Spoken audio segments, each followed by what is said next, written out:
O FatoMaringá.com hoje aqui na Secretaria de Fazenda com o secretário Carlos Augusto Ferreira para saber como andam as contas do município. Secretário, ao final de fevereiro o senhor esteve na Câmara Municipal apresentando as contas do quarto quadrimestre de 2024. Na ocasião o senhor disse que era necessário reduzir custeio para aumentar capacidade de investimento e que não havia razões para preocupação, porque o ponto de vista econômico de Maringá seguia bem, mas o ponto de vista financeiro não tinha muito do que fazer. O que foi feito nesses primeiros 4 meses e o que mudou tanto no âmbito econômico como financeiro? Perfeito. Bom, a primeira coisa que nós fizemos foi uma contenção de gastos. Foram 80 milhões de reais que foram contingenciados logo no início, com anuência de 100% de todos os secretários, né? E um recado de que nós tínhamos que fazer mais com menos e melhor, ou seja, ser mais racional na forma do uso do dinheiro público. O segundo foi uma melhoria de eficiência na arrecadação. Maringá tinha sérias deficiências, por exemplo, no cálculo de TBI, que não trazia nem satisfação e não era ágil o suficiente para o contribuinte. Nós substituímos isso por inteligência artificial. Então, hoje sai muito mais rápido e melhor, né? Terceiro, nós atacamos as dívidas ativas. Promovemos uma campanha forte de convite aos devedores que viessem regularizar até o dia 18 de maio seus débitos. Vis-à-vis, por trás disso, o cumprimento da CNJ e do STF de que, não havendo pagamento das dívidas, automaticamente esses contribuintes serão inscritos no Serviço de Proteção ao Crédito. Isso também trouxe um volume significativo de recursos não previstos. Então, a soma de uma melhoria de arrecadação, não de dinheiro corrente, mas de dinheiro parado, dinheiro antigo, mais eficiência da máquina, mais racionalização, trouxeram um primeiro quadrimestre muito melhor. Bom, essa sobre a questão dos inadimplentes, né, a gente ia conversar com o senhor por último, mas como o senhor já tocou no assunto, como é que fica a situação de quem não veio, né, aqui para fazer um acerto, aqui parcelar, tinha essa possibilidade de se fazer em até 12 vezes, né? Ainda tem tempo? Que tipo de negociação a pessoa vai poder encontrar? Bom, o processo de inscrição dos nomes no SPC é dívida ativa.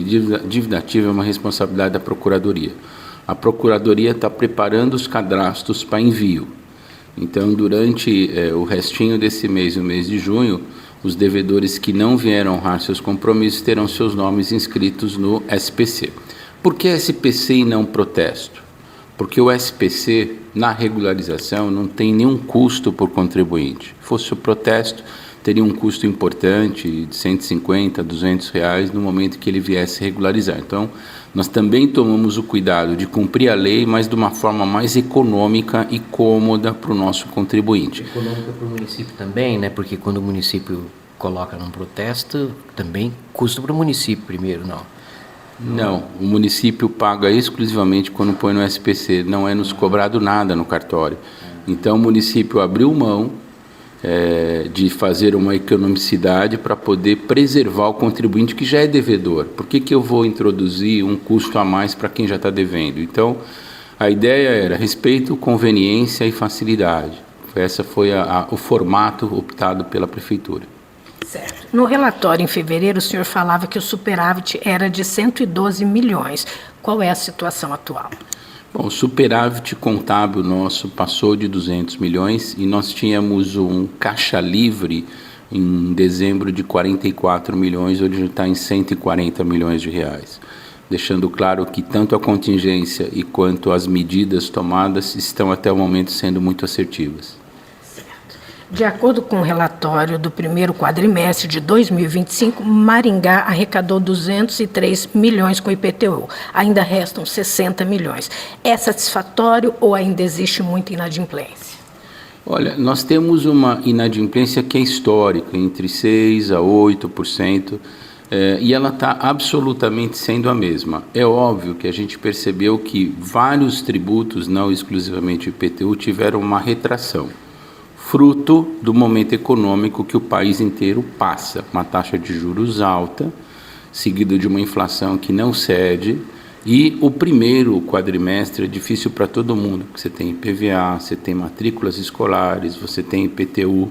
Isso afetou, de alguma maneira, o bolso do contribuinte. A gente também sente isso no ICMS, que ficou menor, e no ISS, que cresceu pouco. Isso nós apresentamos lá. Então, mostra que a atividade econômica também, que é da onde vem o fruto do grosso da nossa arrecadação, está sofrendo uma dificuldade.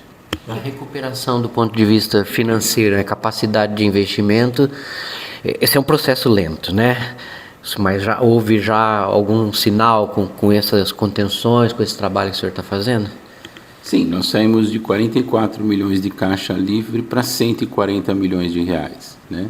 E fizemos investimentos substanciais no primeiro quadrimestre, ou seja, nos primeiros 4 meses do ano nós já entregamos algo melhor do que o ano passado inteiro. E o que é ideal para um município igual Maringá? Nós precisaríamos ter o quê? Para a gente considerar, vamos dizer assim, temos um caixa que financeiramente podemos assumir determinados empenhos. Se fosse num ano normal, num período normal, nós tivéssemos uma reforma tributária que vai exigir investimentos da cidade, eu diria que 5% da arrecadação seria um número relevante. Mas nós temos um desafio de melhorar a nossa matriz econômica para fazer frente ao que virá da reforma. Então, eu entendo que não menos do que 8% a 10%. Qual a expectativa daqui para frente com as contas públicas? Bom, nós temos ainda um conjunto de ações para o próximo quadrimestre, algumas até o final do ano.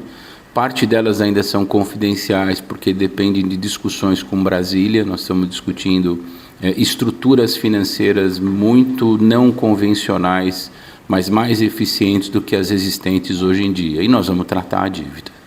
Estamos falando da reforma tributária, né? Esse aí é um pouco um enigma, na verdade, né? Não se sabe. Há quem defenda, vai haver perda de arrecadação, outros dizem não vai haver perda.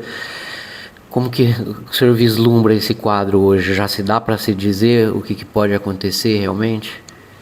O curioso é que, como nós somos de um perfil muito técnico, nós somos muito pragmáticos. Qualquer transição tem dor, né? E a dor é uma perda inicial que você vai ter de arrecadação, isso é aritmético, não existe muito teorizar, né? É calcular.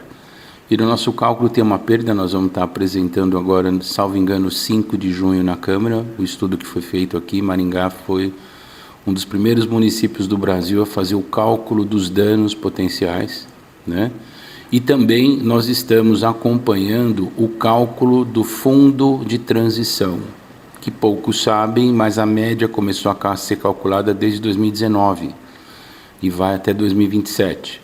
Essa média que vai nos dar a compensação depois da virada. Outra coisa importante, que é o terceiro vetor, é que o IBS será um imposto de 2 dígitos. Se nós olharmos hoje o nosso ISS, ele é um imposto de um único dígito. Então, tecnicamente, ele vai gerar uma primeira inflação, ninguém consegue incorporar isso destruindo margem, para depois trazer uma acomodação. E também ninguém discute que o conjunto de normas e de leis vão trazer uma simplificação, mas é óbvio que traz um impacto de transição. Qualquer mudança traz. E é importante a gente saber lidar com isso. Há um temor, né, no mercado dos serviços, porque se fala, né, de um salto, por exemplo, em Maringá, se parte de 2% até 5%, e se fala hoje em até 27%, é um impacto que não vai ser só de inflação, vai ser um impacto de mercado também. Sim, você perde competitividade e, obviamente, o consumidor de serviços perde capacidade de consumir. Isso é óbvio. Isso você pega um plano de saúde, uma consulta médica, uma academia de ginástica, né? Tudo isso naturalmente vai sofrer um aumento de custo percebido pelo consumidor. Por isso que nós defendemos que há um impacto na arrecadação e um impacto social. É o preço que se paga para ir para algo mais simples, que ao longo do tempo deve sofrer acomodação. Lembrando que alguns impostos não fazem parte disso, né? O IPVA não faz parte disso, o imposto de renda não faz parte disso. É importante nós termos uma clareza que ainda teremos cargas tributárias complementares que chegarão à porta tanto do empresário quanto do consumidor. Então, a nossa posição há um impacto, é necessário uma revisão de matriz econômica e um redesenho do modelo de arrecadação para tentar mitigar esse risco e manter a qualidade de vida da cidade. Secretário, muito obrigado pela sua participação e voltaremos a conversar mais. É sempre um prazer. Muito obrigado.